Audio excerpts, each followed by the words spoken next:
नमस्कार, India news business में हैं आप और मैं हूं आपके साथ दीक्षा राठौर। क्रेडिट कार्ड जो आज के समय में सभी की जिंदगी का एक जरूरी हिस्सा है। क्रेडिट कार्ड के आने से हमारी कई परेशानी आसान हो गई हैं, क्योंकि क्रेडिट कार्ड के जरिए आसानी से पेमेंट कर सकते हैं। ऐसे में हम बिना कुछ सोचे समझे कहीं भी पेमेंट कर देते हैं। हम सामान के लालच में आकर बड़ी आसानी से क्रेडिट कार्ड के जरिए शॉपिंग कर लेते हैं, क्योंकि हमें लगता है कि क्रेडिट कार्ड की लिमिट 1 लाख या फिर 50,000 रुपए तक है। लेकिन जब हमारे पास क्रेडिट कार्ड का बिल आता है तो हमें उसे चुकाने का प्रेशर आ जाता है। बिल चुकाने के नाम पर हमारे पसीने छूट जाते हैं।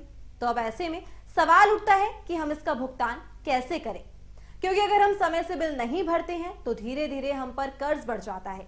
लेकिन अब हम कई स्मार्ट तरीकों से इस कर्ज से छुटकारा पा सकते हैं। अब आप सोच रहे होंगे कि वो कैसे, तो चलिए मैं आपको बताती हूँ।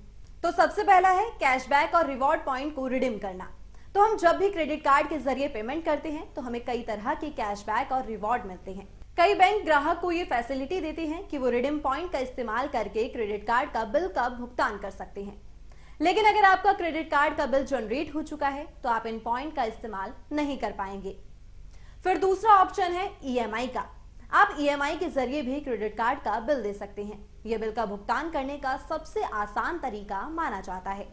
इस पर 15% से लेकर 22% तक का ब्याज लगाया जाता है। इसके साथ ही इस पर प्रीपेमेंट कॉस्ट भी लगाया जाता है।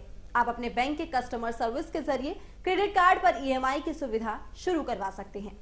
वहीं आपके पास लोन टॉपअप की फैसिलिटी भी होती है। इसके जरिए भी आप अपना कर्ज चुका सकते हैं।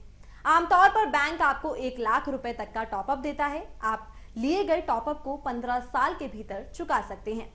बैंक टॉपअप लोन पर ब्याज लेता है। हर बैंक की ब्याज दर अलग होती है। अगर आपने कोई टॉपअप लिया हुआ है तो आपको हर महीने पैसे बचाकर उसे चुकाना चाहिए, ताकि आप 1 साल के भीतर पैसा चुका दें। इससे आप ज्यादा ब्याज देने से भी बच जाएंगे। अब नेक्स्ट ऑप्शन है इन्वेस्टमेंट स्कीम। जी हाँ, अगर आपने कोई इन्वेस्टमेंट किया है तो आप उससे भी लोन ले सकते हैं। इसके साथ ही आप गोल्ड के बदले भी पैसे ले सकते हैं। ये एक तरह का पर्सनल लोन ही होता है। इसमें फंडिंग की कॉस्ट कम होती है। ये लोन आपको डिजिटल तौर पर जल्दी से मिल जाता है।